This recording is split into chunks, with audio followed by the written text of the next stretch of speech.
BRS పోరాటంతోనే నిజామాబాద్లో కేంద్రం పసుపు బోర్డు ఏర్పాటు చేసిందన్నారు ఎమ్మెల్సీ కవిత. జిల్లాలో పసుపు బోర్డు ఏర్పాటును కవిత స్వాగతించారు.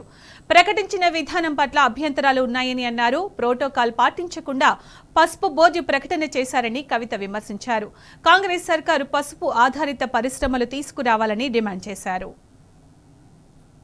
జిల్లాలో ఉన్నటువంటి ప్రతి ఒక్కరం కూడా మనం చూసినాం.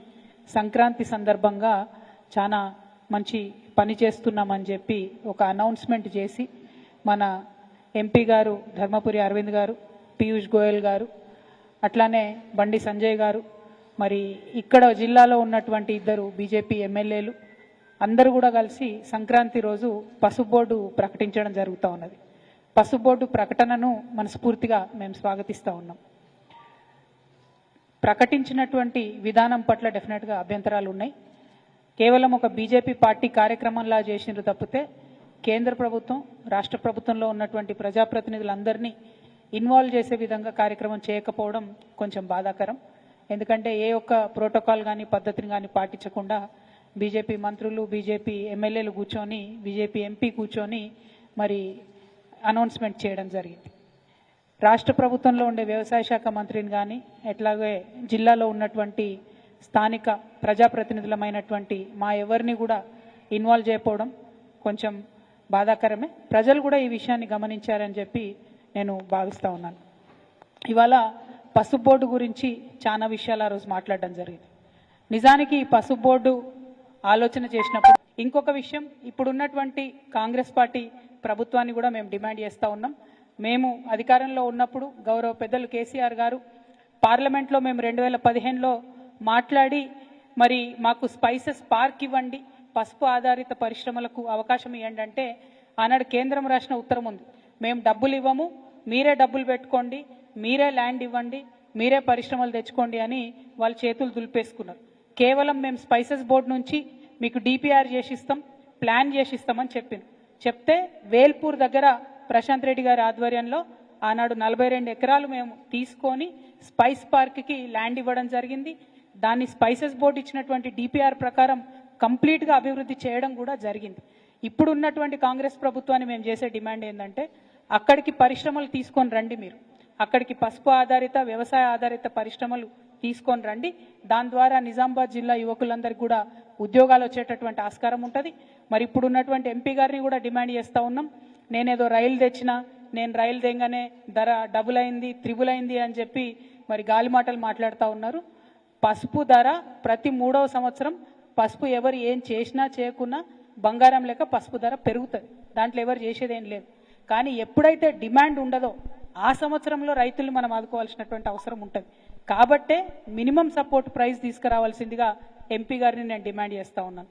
అట్లానే జక్రాన్పల్లిలో అన్న పెద్దన్న బాజిరెడ్డి అన్న గారి ఆధ్వర్యంలో 800 ఎకరాల భూమిని మేము సేకరించి కంప్లీట్గా ఎయిర్పోర్ట్కి సూటబుల్ కండిషన్స్ అన్నీ కూడా క్రియేట్ చేసి లేఖ కూడా రాసినాం.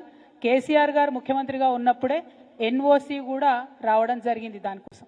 మరి ఇప్పుడు అక్కడ ఎయిర్పోర్ట్ తీసుకొని రావాల్సిందిగా ఎంపీ ధర్మపురి అరవింద్ గారిని నేను డిమాండ్ చేస్తూ ఉన్నా.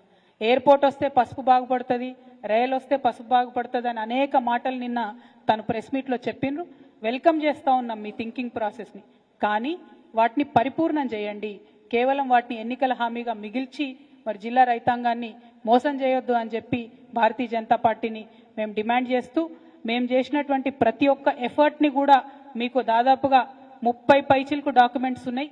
మేము వివిధ ముఖ్యమంత్రులతోని తిరిగి తీసుకొచ్చినటువంటి ఉత్తరాలు, మేము బిల్డ్ చేసినటువంటి ప్రెషరు, దాంతోపాటు పార్లమెంట్లో ఆనాడే ఒక ప్రైవేట్ మెంబర్స్ బిల్లు కూడా మనం పెట్టడం జరిగింది. మరి దీంట్లో ఉన్నటువంటి అంశాలేవి కూడా ఇప్పుడు పసుపు బోర్డు ఏర్పాటు చేసిన దాంట్లో లేకపోవడం శోచనీయం. ఎందుకంటే స్థానికంగా ఉండేటటువంటి ప్రజాప్రతినిధులకు, అదేవిధంగా ఇతర రాష్ట్రాల్లో పండించేటటువంటి పసుపుకు సంబంధించినటువంటి ప్రజాప్రతినిధులందరినీ కూడా మరి ఖచ్చితంగా అందులో ఎక్స్ అఫిషియో మెంబర్స్గా చేయాల్సి ఉంటుంది. ఆ మెంబర్స్ చేయకపోవడం అన్నది కూడా కొద్దిగా దారుణం. మా అందరికీ కూడా పసుపు ప్రాంతాల్లో ఉండేటటువంటి ప్రజాప్రతినిధులందరికీ కూడా మరి అవకాశం ఇవ్వాలని చెప్పి కూడా ఈ సందర్భంగా డిమాండ్ చేస్తూ ఉన్నాను. పల్లె గంగారెడ్డి గారికి కంగ్రాచులేషన్స్ చెప్తా ఉన్నాము. చరిత్రలో నిలిచిపోయే విధంగా మొదటి పసుపు బోర్డు చైర్మన్గా వారు ఎన్నికవ్వడం సంతోషకరం. మీరు మా జిల్లా బిడ్డ, మా అంకాపూర్ బిడ్డ కావడం మాకు గర్వకారణం. మీరు సమగ్రంగా పసుపు రైతుల అభివృద్ధి కోసం ప్రతిపక్షంలో ఉన్నటువంటి మా వంటి వారందరినీ కూడా కలుపుకొని పోయి పసుపు రైతులకు మేలు జరిగే విధంగా పనిచేయాలని కూడా డిమాండ్ చేస్తూ ఉన్నాం. మరి బాబా రామ్దేవ్ గారు బీజేపీతోని చాలా అనుబంధంగా ఉండేటటువంటి వ్యక్తి. వారి దగ్గరికి మేము హిమాచల్ ప్రదేశ్ కూడా 2 సార్లు వెళ్ళి రిక్వెస్ట్ చేసి వారి సీఈఓ బాలకృష్ణ గారిని కూడా నిజామాబాద్కి తీసుకొచ్చి ఇక్కడ పరిశ్రమలు పెట్టమని కోరడం జరిగింది. పెట్టడానికి సుముఖంగా ఉన్నట్టుగానే చెప్పి చివరి నిమిషంలో ఎందుకో వారు మళ్ళీ పెట్టలేకపోయినారు. మరి ఆ విషయాన్ని కూడా పర్సు చేయవలసిందిగా మేము గౌరవ ఎంపీ గారిని కోరుతా ఉన్నాం. రాజకీయాలకు అతీతంగా పాలక ప్రతిపక్షాలం అందరం కూడా కలిసి పనిచేస్తేనే పసుపు రైతులు బాగుంటారు. మరి ఆ విషయాన్ని మళ్ళొకసారి గుర్తు చేస్తూ పసుపుకు మద్దతు ధర తీసుకొని రావాలని చెప్పి, ఎయిర్పోర్ట్ని తీసుకొని రావాలని చెప్పి, అట్లానే పసుపు ఇంపోర్ట్స్ని దిగుమతులను తగ్గించి వీలైతే మొత్తానికే బంద్ చేయాలని చెప్పి కూడా ఈ సందర్భంగా డిమాండ్ చేస్తూ